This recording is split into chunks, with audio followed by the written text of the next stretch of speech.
بسم الله الرحمن الرحيم. السلام عليكم ورحمة الله. أهلا وسهلا بكم في حلقة جديدة من برنامج أغرب. مجموعة فيديوهات برنامج أغرب تتطرق إلى أغرب ما نشر من قصص أو ما عرف من قصص عن أشخاص أو عن أحداث في العالم. اليوم لدينا قصة غريبة جدا فلنتابعها معا إن شاء الله. إدوارد مورداك هو شاب بريطاني ولد في القرن 19 من طبقة النبلاء الإنجليزية، وهو الوريث الوحيد للأندية الإنجليزية. والمقصود بالأندية الإنجليزية هنا ليس الأندية الرياضية، بل هو لقب وراثي عرف في المملكة المتحدة في القرون السابقة، والذي يتشكل منه صفوف النبلاء البريطانيين. إدوارد مورداك هو أيضا شاب موسيقي صاحب موهبة فذة، كان يتسم بالذكاء الحاد، إلا أن إدوارد قد ولد بتشوه غريب، فقد كان ثنائي الوجه، وجه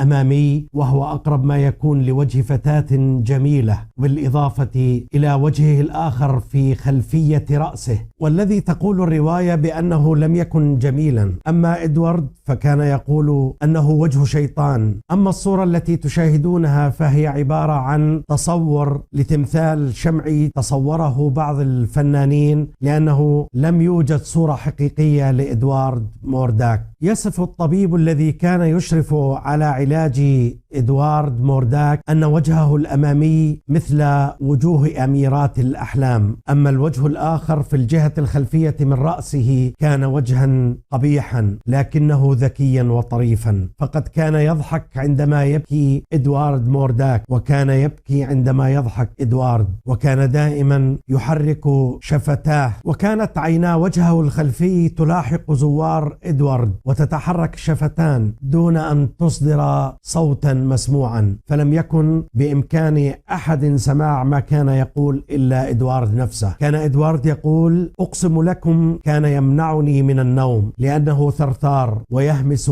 طوال الليل، وكان إدوارد يدعو ذلك الهمس بهمس الشيطان، وهو همس متواصل لا يتوقف على الإطلاق، فلم يكن ذلك الوجه ينام عندما يخلد إدوارد إلى النوم، وكان يهمس لإدوارد: لا تضغط علي فقد أوجعتني. وقد كان ينطق بعبارات غريبة. يقول إدوارد أنه يهمس دائما بعبارة واحدة، كان يقول: لقد خلقت على هذا الشكل لخطأ ارتكبه أجدادي. كان إدوارد يتوسل لطبيبه أن يدمر وجهه الخلفي حتى لو أدى ذلك إلى وفاته، وبالرغم من العناية الفائقة التي وجهها أهل إدوارد له وطبيبه الخاص، إلا أن إدوارد في سن 23 من عمره قد تناول السم لينهي حياته التي عانى منها كثيرا من ذلك الوجه الآخر، وترك خلفه وصية لطبيبه كتب فيها: أرجو منك أن تحطم